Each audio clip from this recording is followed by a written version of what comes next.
Iyon naman mga guys, bagong araw na naman tayo, bagong vlog. So, pang-8 araw na ngayon ng Ramadan. So, ito yung kasama ko, ganun pa rin, si Chulo, yung Indiano. Iwan ko, kaya pa ba niya ngayon? Kasi pang-8 araw na nilang fasting. Sa bagay, hindi naman masyado mabigat ang trabaho namin ngayon. Ngayong linggo na to, hindi kagaya sa mga nakaraang mga linggo na mabigat-bigat yung trabaho namin. Ngayon, hindi naman masyado, so hindi siya masyado pagod. So ngayon mga guys, di ba dati umulan ng mga nakaraang araw? Nung sinabi ko sa inyo, pag umulan to, ngayon umulan, pagkatapos ng malakas na ulan, ang susunod nito is sandstorm. So ito na siya mga guys, ipakita ko sa inyo ngayon. Ito siya dito sa amin, hindi pa masyado malakas ang sandstorm, pero doon sa mga malayo-layong lugar, malakas ng sandstorm. Kasi makikita nyo ang dilim na ng paligid, pati yung ang langit madilim na siya. Parang akala mo makulimlim, akala mo uulan, pero hindi to siya mga guys, sandstorm to siya mga guys. Ipakita ko sa inyo mga guys ayan mga guys, kung napansin nyo yan yung langit mga guys, di ba ang dilim yan saka yung kalsada parang may siya, may tawag nito, yung parang may hamog. Yan, tingnan nyo mga guys. So ayan mga guys, kung mapansin nyo yung kalsada parang may fog siya mga guys. Na yan siya, yung sandstorm na yan siya mga guys. Palakas, unti-unting lumalakas ng sandstorm mga guys. So ayun na mga guys, pag nandito ka talaga sa highway, malakas ng sandstorm mga guys. Yun, kung mapansin nyo yan mga guys, yun, ang dilim na talaga ng paligid dito mga guys. Ayun tingnan nyo yung unahan, hindi na makikita mga guys. Yan, hindi na makikita dahil sa kapal ng sandstorm. Yan mga guys, kung napansin nyo yun yung unahan, yun, hindi nyo na makikita masyado. Yan, palakas pa to siya mga guys. At dito sa area ko, dito sa Buraida, lagi dito nagsa-sandstorm. Malakas din dito ang sandstorm lagi mga guys. Yan saka malakas ang hangin ngayon. Ito yung problema ng mga driver, masakit to sa balikat kasi laging pigil yung pagmamaniho mo sa steering. So ayan mga guys.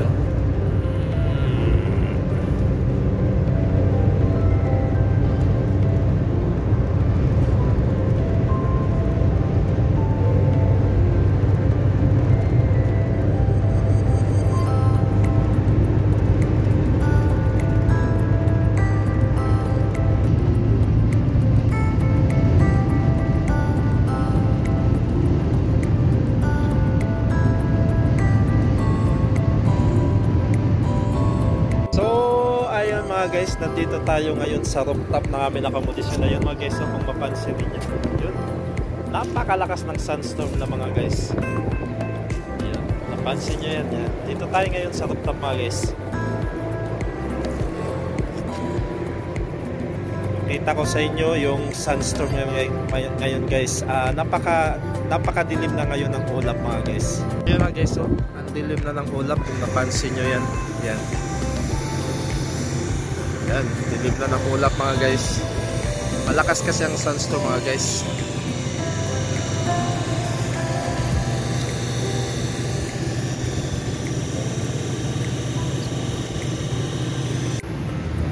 So ayun mga guys, naipakita ko na sa inyo. Doon tayo kanina sa rooftop.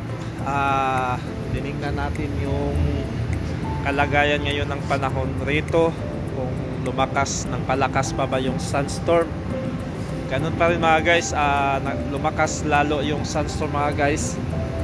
Dito sa amin, maano mo pa siya, parang maaninag mo pa yung mga bahay-bahay. Pero pag nandun ka sa highway nito mga guys, lalo na pag may mga disyerto ang gilid ng kalsada, hindi mo na halos makikita yung kalsada mga guys dahil sa kapal na ng sandstorm. So Kaya ngayon mga guys, dupli ingat dito ang pagmamaniho kasi lalo na nga Ramadan ngayon. Alam naman natin pag Ramadan mga guys,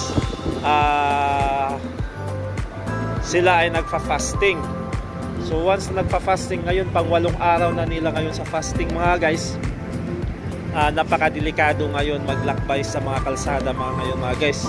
Kung delikado ngayon magbiyahe sa mga kalsada mga guys pag ganito sunstorm pa, Ramadan pa. So expected na natin yan na yung na nagpa-fasting, siyempre makaramdam yun ng hilo, antok, lalo na pag hindi pa masyado makita yung kalsada, malabo pa, lalong mahihilo yan sila mga guys. So mga guys, yung vlog natin sa mga araw na to, hanggang dito na lang to. Yun, ay pakita ko na sa inyo ang update at kaganapan sa mga araw na to, sa pang 8 Ramadan to mga guys, pang 8 Ramadan, 8 yan pang 8 araw na to ng Ramadan mga guys. So ako'y mag signing off na naman sa inyo mga guys. Kita-kita naman tayo sa sunod nating mga vlog. At sa mga kapwa ko OFW, maraming salamat po sa inyong lahat sa walang sawang pagsuporta sa ating channel. Mula umpisa hanggang dulo, sinasamahan nyo ako sa aking mga silent viewers. At sana sa mga bago kong mga subscriber, huwag ninyong kalimutan mag-like, i-share ang video natin, at saka mag-subscribe sa ating mga bagong upload na video, sa mga bagong dumaan sa ating video. Sana i-subscribe nyo naman ang ating channel, Michael Variety Show. And this is it. Yours truly, saying goodbye and God bless us always. Much love. I love you all. Baboos.